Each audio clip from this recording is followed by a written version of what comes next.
अच्छे बच्चे हाँ जी। कैसे बैठेंगे? ऐसे। आज बेटा हम लोग एक थोड़ा सा नई चीज सीखेंगे। दो शब्द मैंने यहाँ लिखे हैं, समीकरण और सर्व समीकरण। क्या अंतर होता है? कई बार बच्चे कंफ्यूज हो जाते हैं कि कब सर्व समीकरण कहेंगे किसी चीज को और कब समीकरण कह देंगे। जैसे हमने ये लिखते थे आपके x धन 4 बराबर 15। ये क्या थी आपकी समीकरण। अब लेकिन ऐसे ही हमने लिखा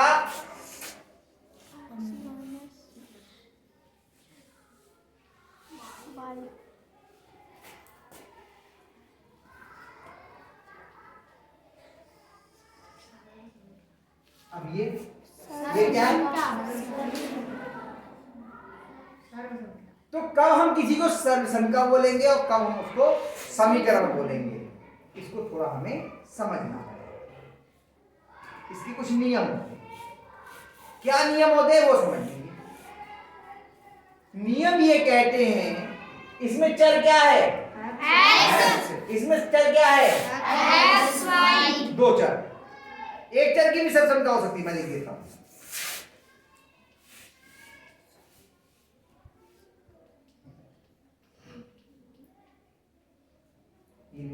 एक चर वाली सर्व समीकरण,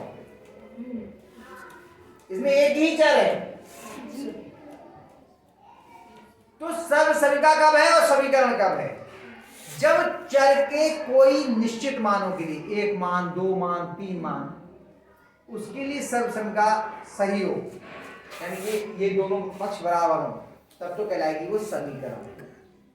और जब चर का कोई भी मान रख दो, जो चाहे मान रख दो, हमेशा दोनों पक्ष बराबर आए, तब क्या कहलाएगी? सर्व समीकरण। तब क्या कहलाएगी? सर्व समीकरण। फिर और आसान से समझ लो, जब चर के प्रत्येक मान के लिए, जब चर के प्रत्येक मान के लिए दिया गया कथन सत्य है, तब वो सर्व समीकरण है। और कुछ गिने चुने मानों के लिए, निश्चित मानों के लिए 1, 2, 3, 4, उनके लिए ही ये सच है, तब ये क्या है? समीकरण। जैसे अब मैं दिखाता हूं। यहां पे अगर हम x का मान ये करके माना x बराबर a, तो दाएं पक्ष में रखते हैं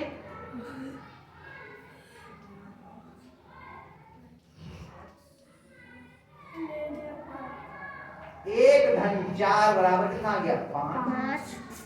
क्या ये और ये बराबर है? नहीं। एक ही के लिए गलत हो गया। माना x बराबर 2, 2 धन 4 बराबर 6। क्या ये दोनों बराबर हैं? नहीं। अगर एक के लिए भी बराबर नहीं है तो गलत। अब जरा इसमें रख के देखते हैं। इसमें पहले कौन सा लेते हैं? दाया पक्ष। दोनों पक्षों को यही ले लेते हैं, ऐसे कर लेते हैं ताकि आसान है, हम लोग थोड़ा जल्दी जल्दी कर लें, है ना। माना x बराबर कितना माने बताओ? 2। चलो बाएं पक्ष में क्या होगा? 2 ऋण 3 गुणा 2 धन 3, ये तो होगा।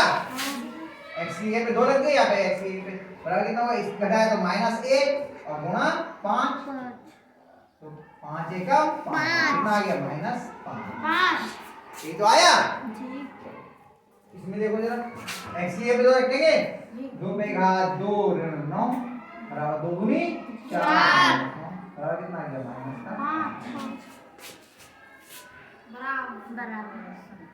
अभी चलो एक आध के लिए तो सही हो सकता है, हम और देखें किसी के लिए, कोई और बताओ। 3 के लिए देखें जी। माना x बराबर 3, तो 3 माइनस 3 और 3 धन 3 बराबर 3 में से 3 कितना है? 0 गुणा 6 बराबर कितना आ गया? 6 शून्य की गुणा करें कितना आएगा? 0। सही है। इधर आ जाओ, 3 पे घात 2 माइनस 9, 3 दिया 9 माइनस 9 बराबर 0। ये बता बराबर आ गया। और करें, अब कितना ले लें? चलो 4 ले लेते हैं। माना x बराबर तो 4 ऋण 3 और 4 धन 3 यही तो होगा बराबर 1 गुणा 7 बराबर 7। चलो यहाँ देखते हैं लाइन खींच ले रहे हैं ताकि मान लीजिए नया है 4 पे घात 2 ऋण 9 4 चौक 16 माइनस 9 बराबर 7 बराबर है।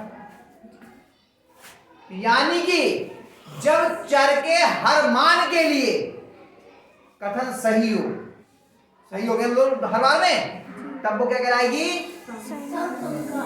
और जब कुछ गिने चुने मानो यहाँ पे केवल कितना रखा जाए 11 है x कितना लिखो 11 और 4 केवल 11 के लिए सही है बाकी सबके लिए ये गलत है। 1 2 3 मान के लिए ही सही होती है वो घात पर निर्भर करती है। एक घात होगी तो एक मान के लिए 2 घात होगी 2 मान के लिए 3 घात होगी 3 मान के लिए कितनी घात सही है। आ गया समझ में सब का और समीकरण का अंतर पक्का आया। अब हमारे पास में आती है अभ्यास और अभ्यास का पहला सवाल कहता है निम्नलिखित में से समीकरण तथा सरल संख्या छांटकर अपनी उत्तर पुस्तिका पर लिखिए। अब कैसे मालूम चलेगा कोई सरल संख्या या समीकरण x के मान रखना शुरू कर दो। अगर हर मान के 3 मान रख के देखो एक लाइन से 1 2 3 या 0 1 2 या 4 5 6 कोई से भी 3 लाइन से रख लो। अगर तीनों के लिए सही है तो सब का और किसी एक के लिए सही है या 2 के लिए सही है या एक के लिए भी सही नहीं है किसी एक मान के लिए भी गलत है तो क्या हो गया समीकरण। करके देखें कहां करें बताओ यहां कर ले जी यहां कर दें ठीक है। ये बना ली मैंने पहले का x 1 बराबर 4 क्या माने माना x बराबर क्या माने 2 चलो एक तरफ लिखो बायां पक्ष तो ले रहे हैं हम दाएं पक्ष का तो मान है यहाँ पे तो अक्षर है ही नहीं 2 धन 1 बराबर कितना आ गया 3। क्या ये दोनों बराबर हैं नहीं तो क्या होगा समीकरण क्या होगी ये समीकरण 3 बराबर नहीं है 4 के अतः यह क्या है समीकरण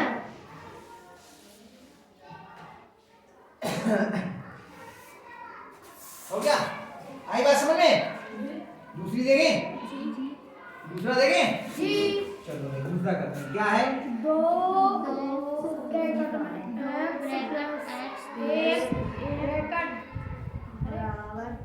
यही तो है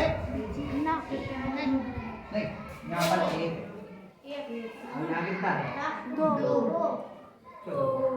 अब इसमें दोनों पक्षों में इसे दोनों पक्ष हल करने पड़ेंगे हर बार सही है बायां और दायां पक्ष दोनों। चलो भाई माना बताओ कितना माने यहाँ पे x बराबर 0 ले चलो 0 लेते हैं एक तरफ कहते हैं बायां पक्ष और एक तरफ हर बार में ऐसा करना पड़ेगा हमें। चलो भाई 0 वो 2 क्वेश्चन में 0 धन 1 बराबर 2 गुणा 1 बराबर कितना आ गया 2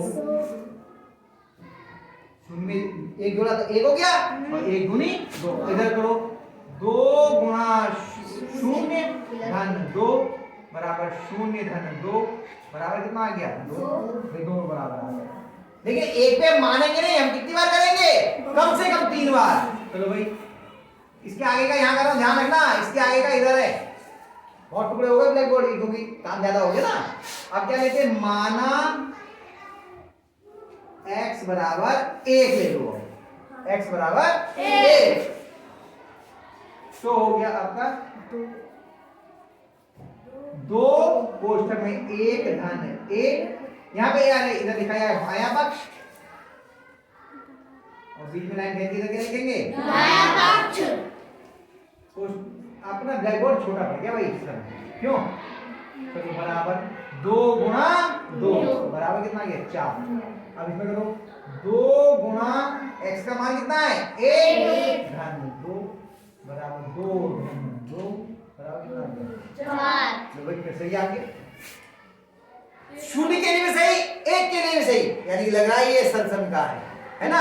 एक और देखिए, अगला कहेंगे माना x बराबर 2। इतना एक लाइन से ही मानो तो आपको आसानी रहेगी। माना x बराबर 2। पहले शून्य को देख लिया, एक को देख लिया, दो को देख लो। तो 2 कोष्ठक में 2 धन, अरे बायां और दायां पक्ष का भूल गया, बायां पक्ष और इधर क्या लिखेंगे, दायां पक्ष। अब लिखोगे 2 कोष्ठक में 2 धन 2 1, 2 धन 1 बराबर 2 गुणा 3 बराबर 6। 2 और 1 3 हो गया ना। आप क्या करो, 2 गुणा 2 धन 2 बराबर 2 दूनी 4 2 बराबर 6। भाई देखो, शून्य के लिए भी दोनों बराबर आए, एक के लिए भी दोनों बराबर आए और 2 के लिए भी। 3 चेक कर लिए, आप चाहो तो और कर सकते हो, लेकिन हमने कम से कम 3 तो आपको करने हैं। अब ये बताओ, ये समीकरण हुई या सर्वसमिका? समझ में आ गया? देखिए, अतः ये है सर्वसमिका है। कितने बच्चों की समझ में आ गया? पक्का? तो अब आगे के जो है इसके खंड, इनको स्वयं करने का प्रयास करना, उतार लीजिए, ठीक है।